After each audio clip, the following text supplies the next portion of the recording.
Wearing nothing but a pair of jeans and a bad tude, Diego Stone lay on the sky bridge of his boat and stared up at the San Francisco sky.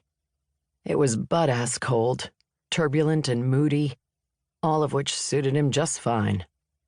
He had no idea why he'd left sunny, warm, sexy San Diego. Oh, wait, he did.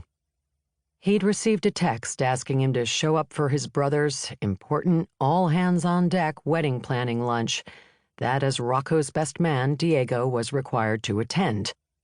A text. And not from Rocco, but from his fiancée, Tyler.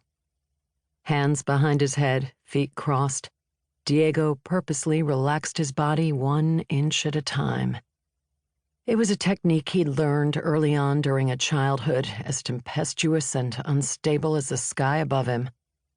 A childhood he'd spent right here in San Francisco. When he cleared his head the best he could, he rose to get things over with. Being back in town for the next week was going to suck hard, but he knew of only one way to get through shit, and that was to plow straight ahead. As far as command performances went, he could have tried a little harder to muster up some enthusiasm, but after 10 years of being an island of one, he was out of practice at the whole family thing. The French house at 1 p.m., the text had said. And apparently his presence was both needed and required. Funny, because once upon a time when Diego had desperately needed and required Rocco's presence, he hadn't gotten it. Damn. And here he'd told himself that he was over the past. He glanced down.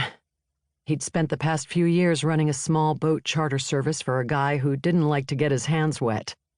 Since Diego loved being on the water, the job had been tailor-made for him. He moonlighted as a tattoo artist as well to keep his skills honed, and he loved that gig too. But in his current lifestyle, dressing up meant tucking a t-shirt into his board shorts. The French house was a high-end restaurant that he was pretty sure no one in his family had ever been to. But he was willing to bet the place frowned on jeans. Shit. Moving below deck, he stripped and stalked to his closet, where he upgraded to black pants and a slate-colored button-down, both of which at least matched his mood.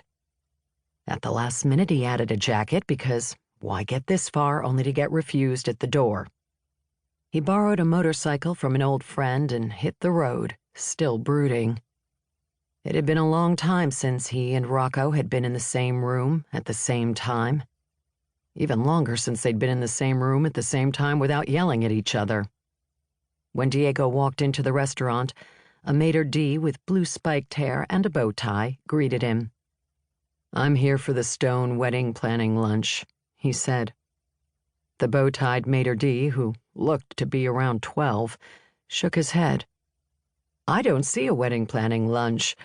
Oh, but I do see a Stone reservation. This way, sir." And then he turned and started walking through the restaurant. The place had been built over the pier in such a way that, combined with all the glass walls, it felt like they were walking right on the waves. For a guy who lived on the water, it was annoying as shit to feel off balance. Oh, wait, that wasn't the water at all, but the fact that he could see a table nestled in a corner of glass walls just up ahead, a table for 4. And 3 of the seats were occupied. Rocco, his fiancée Tyler, and a blast from Diego's past that he had thought to never see again. Daisy Evans. He staggered back a step as if he'd been shot. Pierced in the damn heart. He put a hand to his chest, shocked to find that he wasn't actually bleeding. Could have fooled him by the amount of pain he was suddenly in.